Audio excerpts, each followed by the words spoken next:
আসসালামু আলাইকুম আফুরা ভাইয়ারা কেমন আছেন? আল্লাহর রহমতে আমি ভালো আছি। আশা করি আপনারাও ভালো আছেন। আজ রান্না করব পাবদা মাছ। প্রথমত পাবদা মাছগুলো ভালো করে ধুয়ে সামান্য হলুদের গুঁড়ি মেখে ডুবো তেলে হালকা হালকা করে ভাজতে হবে।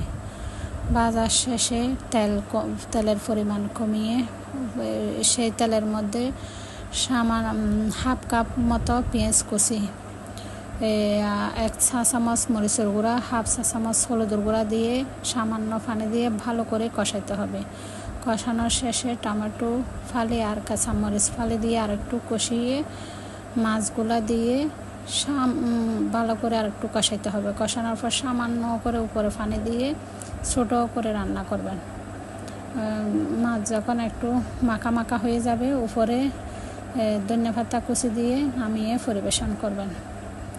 আফুরা ভাইয়েরা, আপনাদের কাছে আমার অনুরোধ, আপনারা আমার পুরো ভিডিও দেখার চেষ্টা করবেন, লাইক দিয়ে পাশে থাকবেন। আসসালামু আলাইকুম।